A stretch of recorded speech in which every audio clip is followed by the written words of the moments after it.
Tausiah yang sangat luar biasa dari guru kita almarhum Kiai Haji Zainuddin MZ. Tentunya banyak sekali ilmu, hikmah dan manfaat yang bisa kita jadikan pelajaran dalam kehidupan kita sehari-hari. Berikut ini mari kita simak bersama tausiah dari guru kita almarhum Kiai Haji Zainuddin MZ. Selamat mendengarkan. Adam itu bapak moyang kita. Dosanya satu, makan buah khuldi. Dikeluarkan dari surga. Kita dosanya banyak, kepengen masuk, enggak nyambung. Hai Adam, dari tidak ada kamu saya adakan. Saya perintahkan tinggal di surga. Merasa sepi sendirian, saya ciptakan Siti Hawa supaya kamu tenang. Kamu boleh nikmati semuanya. Ini boleh, itu boleh, ini boleh, itu boleh. Makan, makanlah yang kau mau. Minum, minumlah yang kau suka. Pakai, pakailah yang kau senang. Satu yang saya minta, jangan dekati pohon khuldi. Itu kau tidak sanggup, keluar. Diusir dari surga. Sujud Nabi Adam. Kata riwayat 40 tahun sujud. Membaca Rabbana zalamna anfusana wa illam taghfir lana wa tarhamna lanakunanna minal. Itu namanya istighfarnya Nabi Adam. Istighfar itu kan mengucapkan astagfirullah, basmalah, membaca bismillah. Jangan kayak teman saya disuruh banyak-banyak baca istighfar, benar-benar dia baca istighfar, istighfar, istighfar. Bukan itu maksudnya. Nah, maka salah satu amalan yang sangat dianjurkan di bulan Muharram ini memperbanyak istighfar. Tidak ada orangnya yang tidak. Ayo jujur, ini yang kumpul di sini semua, ada nggak yang nggak punya dosa? Yang merasa nggak punya dosa, ayo ke depan. Ada? Tidak ada. Setiap kita, entah kecil entah besar, sengaja terlupa, pasti mempunyai yang namanya khilaf dan salah. Dan Allah Tuhan kita bukan Tuhan pendendam. Allah Tuhan kita Tuhan yang ramah dan rahmah. Hai manusia, dosamu banyak, tapi ampunanku lebih banyak. Salahmu besar, rahmatku jauh lebih besar. Kau sujud di hadapanku, aku bangga melihatnya. Kau menangis di hadapanku, aku senyum melihatmu. Kau berjalan menujuku, aku berlari menyambutmu. Karena itu amalan yang sangat dianjurkan di bulan Muharram ini memperbanyak istighfar. Itu kalau istighfarnya Nabi Adam. Ada istighfarnya Nabi Yunus. Ibu kenal Nabi Yunus? Di mana kenalannya? So tahu. Nabi Yunus itu ketika berdakwah kepada kaumnya yang bandel, memberikan peringatan, kalau kalian tidak mau beriman akan turun azab. Kapan Yunus? Akan. Kenapa mesti akan? Sekarang aja kalau mau saya tungguin. Kurang ajar betul ini umat. Akhirnya Nabi Nuh menghindar dengan perhitungan, kalau azab tidak turun saya sudah jauh. Meragukan janji Tuhan. Lalu naik kapal, dinaiki oleh Yunus, kapal mogok. Dicari siapa biang keroknya ini. Diundi, ternyata Yunus. Sampai 3 kali diundi. Dibuanglah Yunus ke dasar laut. Ditelan oleh ikan nun atas perintah Allah. Telan itu Yunus. Jangan pakai dikunyah, rusak urusan. Telan saja, simpan di perutmu. Dibawa oleh ikan nun ke dasar lautan. Itu yang oleh Quran dikatakan bertemulah 3 macam kegelapan. Zulumatun salas. Gelapnya tengah malam, gelapnya di dasar laut, gelapnya di dalam perut ikan. Itu namanya peteng. Mbahnya gelap. Di perut ikan itulah Nabi Nuh sadar akan kesalahannya, meragukan janji Allah, meragukan janji Allah. Ia sujud di dalam perut ikan itu, membaca la ilaha illa anta subhanaka inni kuntu. Itu istighfarnya Nabi Yunus. Dibacakan istighfar begitu, ikan sakit perut Pak. Di dasar laut kemana mau cari apotik? Dia naik ke permukaan, memuntahkan isi perutnya, Nabi Yunus keluar dengan selamat. Itu pun terjadi pada hari ke-10 bulan Muharram. Istighfar intinya itu. Itu amalan utama bulan Muharram, memperbanyak istighfar. Allah selamatkan Nabi Nuh dari bahtera banjir yang luar biasa 10 Muharram. Allah selamatkan Nabi Ibrahim dari pembakaran Raja Namruz 10 Muharram. Setelah Nabi Ibrahim itu menghancurkan berhala-berhala, Abrahat pulang mau ibadah, lihat Tuhannya berantakan, marah besar. Siapa yang menghancurkan Tuhan-Tuhan kita ini? Ada yang lapor, kami lihat Ibrahim. Tangkap. Belum ada bukti, tangkap dulu yang penting, bukti belakangan. Tangkap. Wah, dikerahkanlah aparat, tangkap Nabi Ibrahim. Disidang langsung oleh Abrahat, oleh Namruz maksud saya. Ibrahim, kau yang menghancurkan berhala-berhala kami ini, Tuhan-Tuhan kami. Siapa bilang? Ada yang lapor. Saya dengar enggak semua berhala itu hancur. Ada yang paling besar, angkat tangan, saya lihat ada kampak di tangannya. Barangkali yang besar itu iseng tuh, yang kecil-kecil dikampakin. Tanya aja sama dia. Kamu gila? Kenapa? Masa kami disuruh nanya berhala? Gak bisa jawab. Gak bisa jawab. Lah kenapa disembah? Lebih gila mana sih? Tahu gak bisa jawab kenapa disembah? Kurang ajar kamu Ibrahim. Bakar, dibakar. Ketika Ibrahim dilempar ke kobaran api yang menggunung, Allah perintah api, ya naru kuni bardan wa salaman ala Ibrahim. Hai api, dinginlah sampean. Api Madura waktu itu Pak. Hai api, dinginlah sampean, selamatkan Ibrahim. Api tunduk kepada perintah Allah. Ibrahim masuk ke kobaran api, selembar rambut pun tidak terbakar. Kenapa? Apinya tunduk kepada perintah Allah. Kenapa? Karena Ibrahim orang yang takut kepada Allah. Api tunduk kepada perintah Allah. Kalau kita baca ayat itu, masuk ke api, mateng. Sudah hadirin yang saya muliakan, oleh karena itu selamatnya Ibrahim dari pembakaran Raja Namruz itu pun pada 10 Muharram, Yaumul Asyura, hari ke-10 dari bulan Muharram. Imedia. Bapak Ibu hadirin hadirat yang saya cintai, sebagian kecil tentang Nabi Adam, Nabi Ibrahim dan Nabi Yunus, tapi saya belum menceritakan tentang Nabi Nuh tadi. Mengulang kaji. Nabi Nuh salah seorang rasul yang masuk ulul azmi 5 besar. Karena memang perjuangannya menggambarkan satu usaha yang ulet dan luar biasa.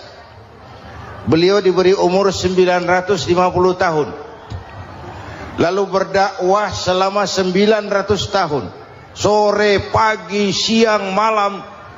Dapat pengikut tidak lebih 80 orang. Rata-rata 10 tahun satu. Kalau saya minta berhenti aja jadi nabi Pak. Ustadz mana masih mau buka pesantren? 10 tahun buka pesantren, yang nyantri cuma satu.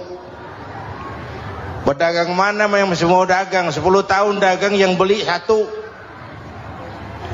Pimpinan partai mana yang masih mau kampanye? 10 tahun buka partai, yang nyoblos satu. Bangkrut. Umatnya bandel, kurang ajar, durjana, bajingan, tengik. Umatnya Nabi Nuh ini kalau diceramahi, telinganya ditutup dengan tangannya. Nabi Nuh akhirnya rekes. Tuhan, siang malam saya berdakwah kepada umat ini. Tiap kali saya sampaikan dakwahmu, mereka tutup telinganya dengan tangannya. Alergi dengar ceramah. Apa itu ceramah? Non profit. Saudara-saudara, jadi mau kamu gimana Nuh? Sudah Tuhan, habiskan saja orang kafir. Nanti kalau punya anak, anaknya pun kafir lagi. Lebih baik bapak moyangnya sikat habis. Biasanya kalau bapak kalong, anak kampret. Bapak nyolong, anak nyopet. Fotokopi gimana aslinya. Habiskan saja. Itu mau kamu Nuh? Iya. Oke. Nanti aku turunkan banjir Nuh. Buat kapal. Dengan apa saya harus buat kapal Nuh? Ya dengan kayu, kata Tuhan. Kayunya dari mana Tuhan? Ya dari pohon Nuh. Pohonnya belum ada Tuhan. Ya tanam dulu Nuh. Bikin kapal kayunya nanam pohon. Apa artinya? Perjuangan perlu kesabaran.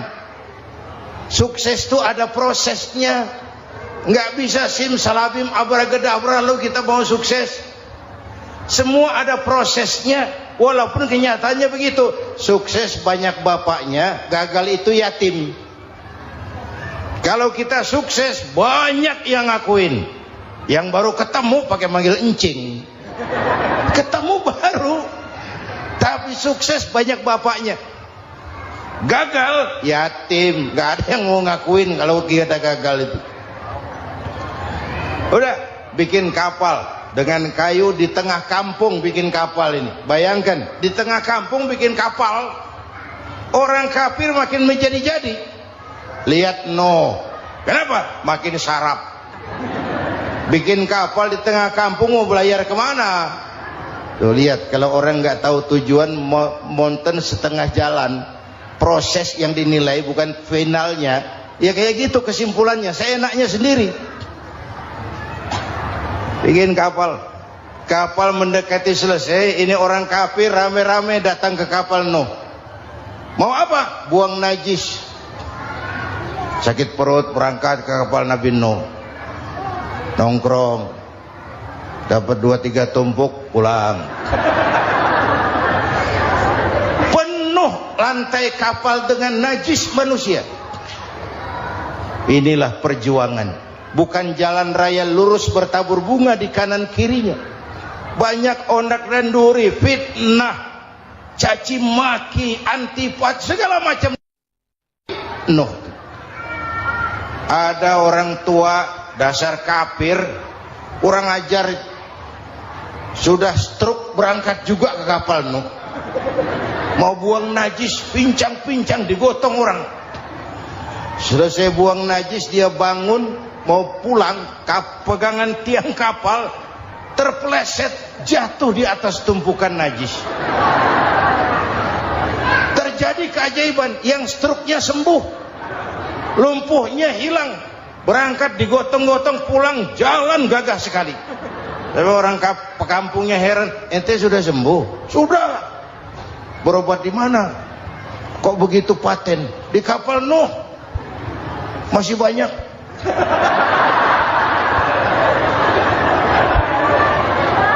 Yang berasa perlu obat bawa rantang. Ambil bersih lagi geladak kapal itu.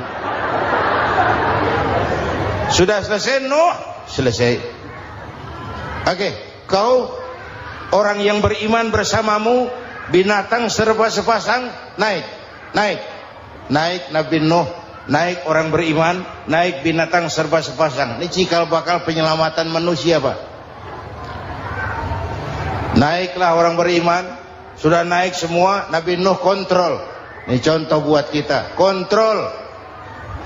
Sudah naik semua teman-teman, sudah. Pemimpin yang baik bukan cuma terima laporan di belakang meja. Laporan itu yang mana juga bagus. Sama juga kampanye yang mana juga merdu. Kalau aja yang dihitung. Pernah ada calon bupati kampanye janji, kalau saya berhasil kita akan banyak bangun jembatan di daerah kita. Orang tanya, Pak, nggak ada sungai di kampung kita, Pak. Dia bilang, sungainya kita bangun sekalian. Udah kadung janji, mana pula orang mau bangun sungai itu. Saudara-saudara, kontrol. Jangan cuma tunggu laporan di belakang meja, semua laporan bagus. Ya Bu? Bu?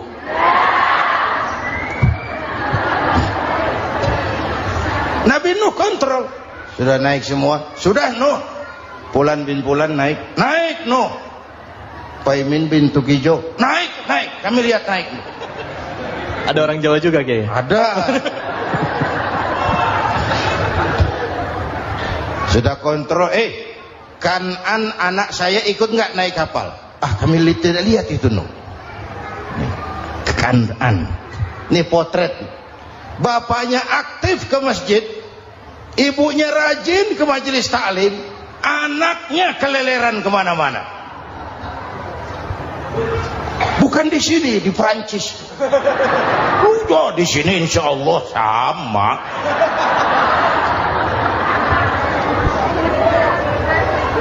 Nuh karena sayang anak, Nuh karena cinta anak, Nuh karena tanggung jawab anak, cari naik ke atas kapal. Lihat Kan'an anak saya? Nggak lihat Nuh. Turun ke ruang bawah, periksa lagi. Mang, ayah Kan'an di dia. Jamaah Tasik ini rupanya di dalam. Tuh ayah Mang. Ayah ke mana ya budak ini? Turun ke bawah, tanya lagi. Ono Kan'an toh? Orang nano raketok. Rombongan Jawa Tengah naik ke atas buritan. Dari buritan kelihatan ternyata Kan'an tidak ikut naik kapal, kumpul di darat bersama orang kafir. Ini potret kita sekarang. Kumpul sama orang kafir, hanyut anak-anak kita, ditelan budayanya orang kafir, ditelan tradisinya orang kafir, ditelan pergaulannya orang kafir. Nuh karena sayang anak dari atas manggil. Dalam Quran dijelaskan itu. Karena Nabi Nuh di atas, Kan'an di bawah, teriak, ya bunayyar kam ma'ana. Begitu dalam Quran di ayatnya. Cuma ini pakai gaya memanggil supaya kelihatan kegambar, kira-kira Nuh manggilnya begitu. Ini namanya gaya dakwah Pak. Kalau ceritanya datar nggak menarik. Maka Nuh memanggil Kan'an, ya bunayyar kam ma'ana. Kata yang dengar,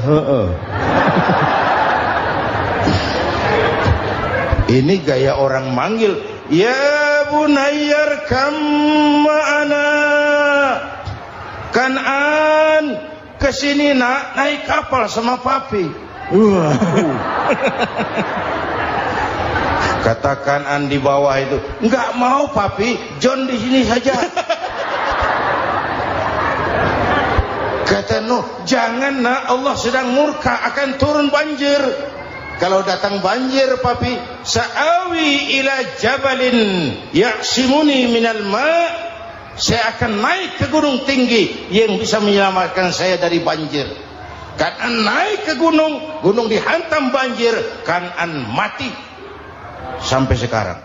Yang kelima, Nabi Musa, kisah Muharramnya ini. Lahir dalam kondisi yang sulit. Karena Fir'aun mimpi akan lahir seorang anak dari keturunan Bani Israel yang akan menghancurkan kerajaannya. Kata Fir'aun, sudah lahir belum anaknya? Belum. Kalau gitu mulai malam ini laki-laki dilarang bergaul sama istrinya. Semua perempuan hamil di bawah pengawasan negara. Mulai hari ini kalau lahir anak laki-laki terutama Bani Israel, penggal. Satpol PP disiapkan. Udah ada kayaknya. Ada. Patroli. Bayangkan, nah Fir'aun itu bikin undang-undang seenaknya sendiri. Apalagi merasa kekuasaannya dalam ancaman. Penguasa manapun kalau merasa dalam ancaman, panik. Padahal kekuasaan itu kayak harimau. Makin lama ditaiki, makin sulit turun. Kenapa? Karena macannya makin lapar. Naik terus capek, turun dimakan harimau. Serba sulit. Saudara-saudara, kalau kita mau belajar dari Pak Harto, saya melihat kekurangan Pak Harto cuma satu, terlambat berhenti.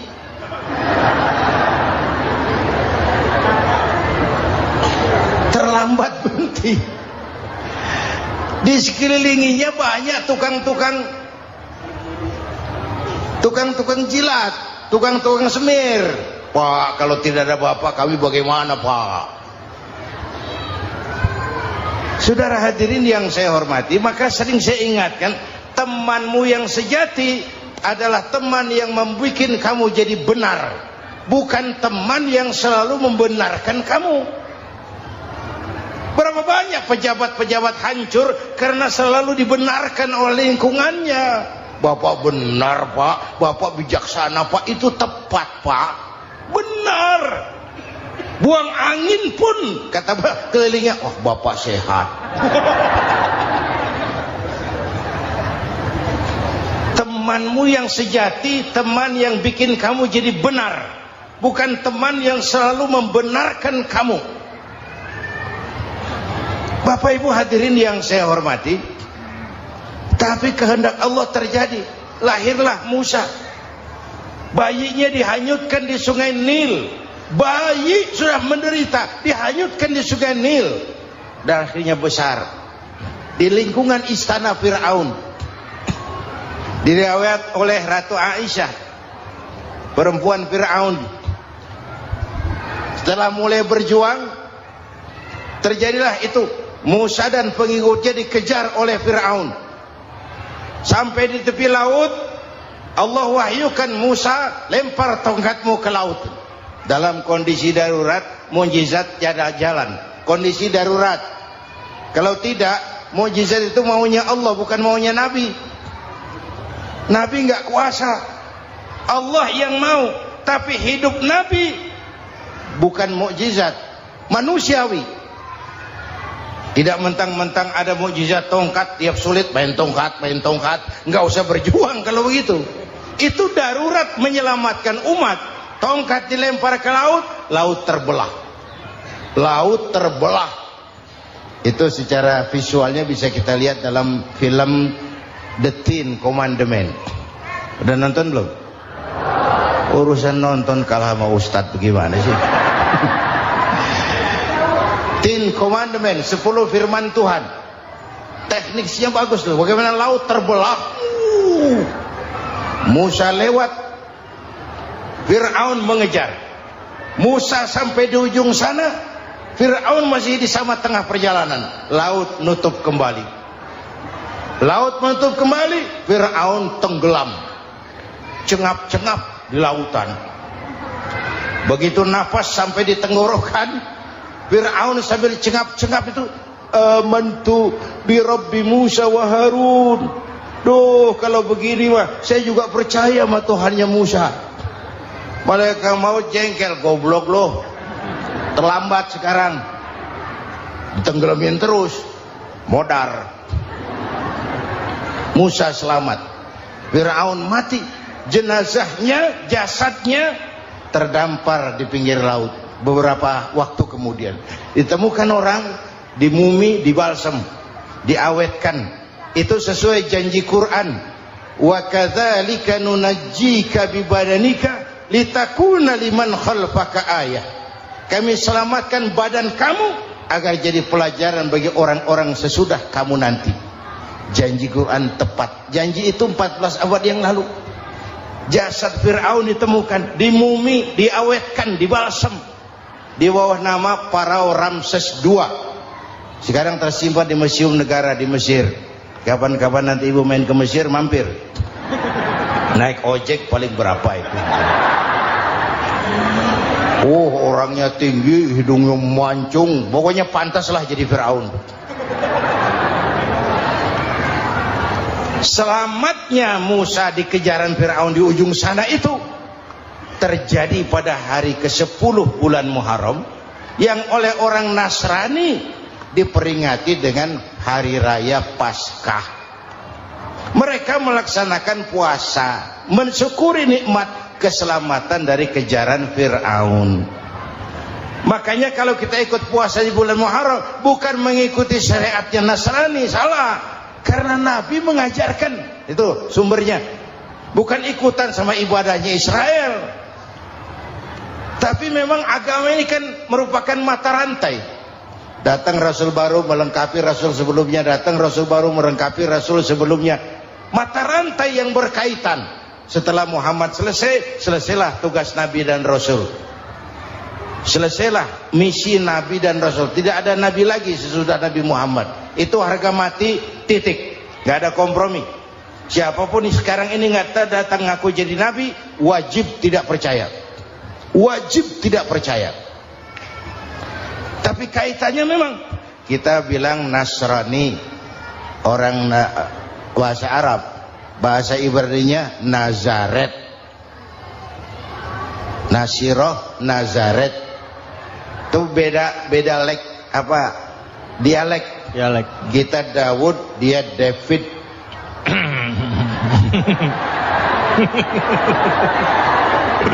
Ibrani. Kita Ali, dia Alek. Kita Sulaiman, dia Solomon. Kita Camat, dia Comot. Ini yang ngomong ini comot sembarang. Imedia. Bapak dan Ibu jamaah yang saya cintai, pertanyaan pertama, hijrah qalbiyah. Ada hijrah badaniyah, hijrah fisik yang dilakukan Nabi dan sahabat dari Mekah ke Madinah. Itu hijrah badaniyah. Ada hijrah qalbiyah, hijrah hati. Dan ini yang kita perlukan sekarang. Karena refleksinya akan membias kepada alur kehidupan.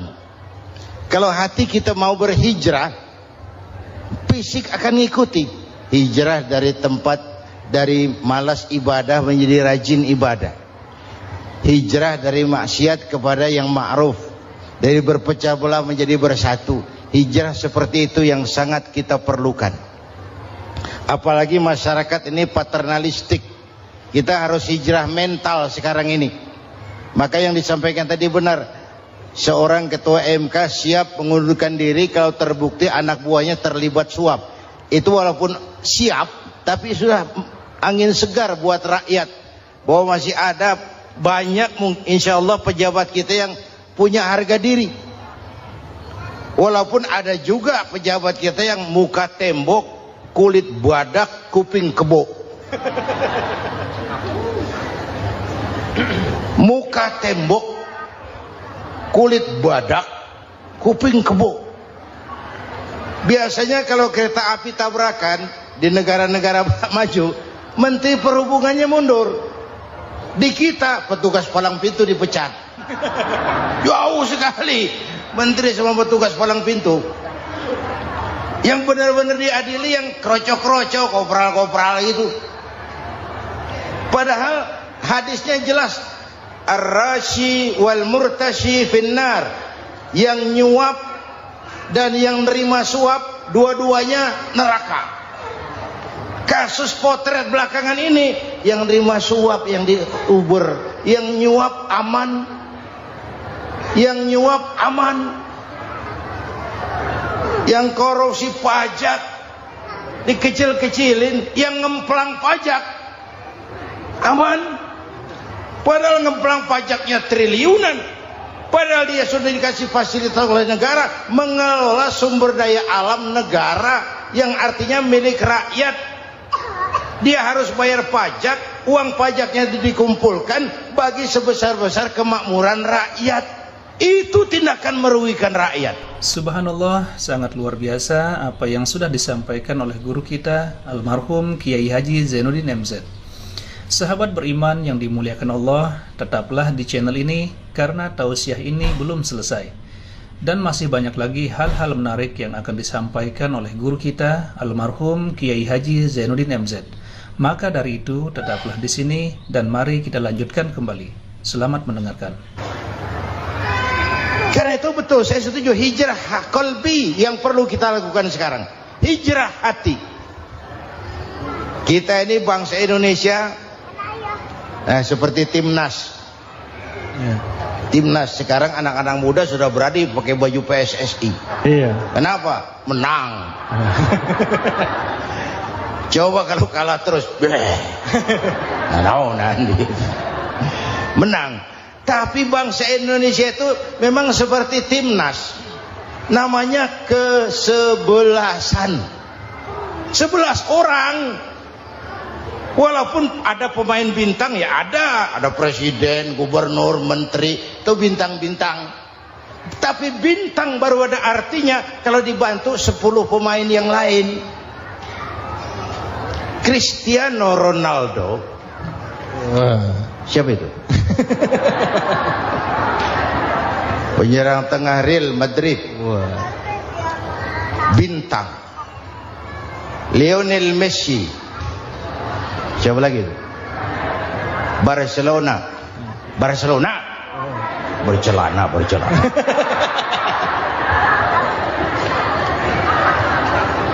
Michael Rooney. Bintang Manchester United. Ronaldo baru bintang, Messi baru bintang kalau ada 10 pemain yang lain. Bagaimanapun hebatnya Cristiano Ronaldo, kalau sendirian lawan satu kesebelasan babak belur. Itulah kita, bangsa Indonesia, kita satu kesebelasan. Harus saling memperkuat. Ada bangsa kita ini yang jadi jaksa, ada yang jadi hakim, ada yang jadi polisi. Itu posisi penyerang tengah, kiri luar, kanan dalam, back, striker, kiper, posisi. Tapi sadar kita satu kesebelasan, Bung. Jangan bikin gol ke gawang sendiri. Kalau punya bola bagus, operan dong sama temannya. Yang bisa menciptakan gol, operan. Ada yang jadi pengusaha besar, bagus boleh. Punya untung besar, operan. Kasih masjid, kasih pesantren, operan. Ini kesebelasan kita kalau punya bola pelitnya setengah mati, Pak. Nggak mau ngoper. Bawa sendiri, mending bikin gol. Enggak. Kita ini satu kesebelasan. Satu sama lain harus saling memperkuat. Bahwa ada penyerang tengah, itu si posisi. Tapi kalau memang peluang memungkinkan, ayo dong operan. Saya iri sama kesebelasan Nasrani di Indonesia. Mereka kalau punya bola operannya cakep. Gereja cepat selesai, rumah sakit Kristen cepat selesai. Kenapa? Operannya bagus. Kita ini kalau punya bola bawa sendiri, nggak mau ngoper. Maka masjid nggak selesai-selesai, madrasah banyak yang bocor, rumah sakit Islam kalah bersaing. Kenapa? Operannya berat. Ayo menyadari kita ini timnas, satu kesebelasan. Jangan menjegal kawan seiring, kawan sendiri dijegal. Sudah musuh terlalu kuat, gawang sendiri dijebol. Akhirnya terbalik kita ini. Ujian terberat telah diberikan Allah kepada para anbiya, kemudian para aulia, kemudian para ulama. Summal amsal fal amsal, ke bawah dan ke bawah, diuji setiap orang menurut kekuatannya berpegang kepada agama. Karena anak Melayu bilang, kalau takut dengan ombak, jangan berumah di tepi pantai. Kalau takut diterjang ombak, jangan berumah di tepi pantai. Kata ibu tadi, mau jadi pohon tinggi harus berani ketiup angin. Makin tinggi pohonnya, makin keras anginnya. Takut angin, jangan jadi pohon tinggi, jadilah rumput. Nggak ditiup angin, tapi diinjak kebo. Apa yang nggak ada resikonya? Apa yang nggak ada resikonya? Semua nabi ada yang dihantam kekuasaan yang arogansi. Ibrahim berhadapan dengan Namrud. Musa berhadapan dengan Fir'aun. Ada yang diuji dengan berhadapan umat yang sangat kurang ajar. Ada yang diuji dengan gosip yang dahsyat. Nabi Yusuf digosipi sama Zulaikha itu. Nabi Yusuf. Nabi Yusuf. Nabi Yusuf.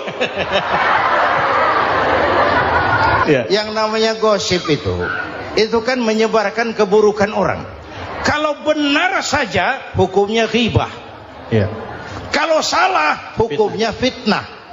Fitnah lebih bahaya dari pembunuhan. Benarnya ghibah, salahnya fitnah. Saudara hadirin yang saya hormati, jadi resiko itu biasa.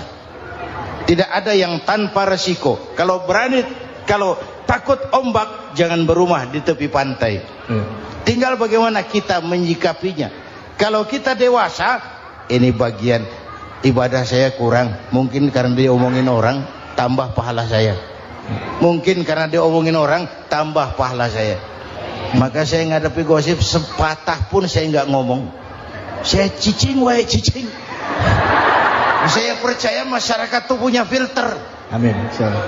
Saya percaya Tuhan tuh nggak tidur. Alhamdulillahirrabbilalamin. Itulah tadi tausiah yang sangat luar biasa yang disampaikan oleh guru kita almarhum Kiai Haji Zainuddin MZ. Tentunya banyak sekali ilmu, hikmah dan manfaat yang bisa kita jadikan pelajaran dalam kehidupan kita sehari-hari. Sahabat beriman yang dimuliakan Allah, mari kita doakan guru kita, semoga beliau diampuni segala dosa-dosanya dan dilapangkan kuburnya. Dan buat sahabat semua yang sudah menonton tausiah ini sampai selesai, saya ucapkan terima kasih banyak. Semoga Allah Subhanahu wa Ta'ala senantiasa selalu melimpahkan rahmat dan karunia-Nya kepada sahabat semua. Selalu diberikan kesehatan, dimudahkan segala urusannya, dan dilancarkan rezekinya. Amin ya Rabbal Alamin. Sahabat beriman yang dimuliakan Allah, demikian yang dapat saya bagikan. Kurang lebihnya mohon maaf. Wabillahi taufiq wal hidayah. Wassalamualaikum warahmatullahi wabarakatuh. Setelah kita dengarkan bersama tausiah yang sudah disampaikan oleh guru kita Al-Maghfurullah Kiai Haji Zainuddin MZ, sekarang mari kita lanjutkan aktivitas kita masing-masing. Buat sahabat semua, saya ucapkan selamat beraktivitas. Semoga selalu diberikan kesehatan, dimudahkan segala urusannya, dan dilancarkan rezekinya. Sampai bertemu lagi di kajian berikutnya. Wassalamualaikum warahmatullahi wabarakatuh.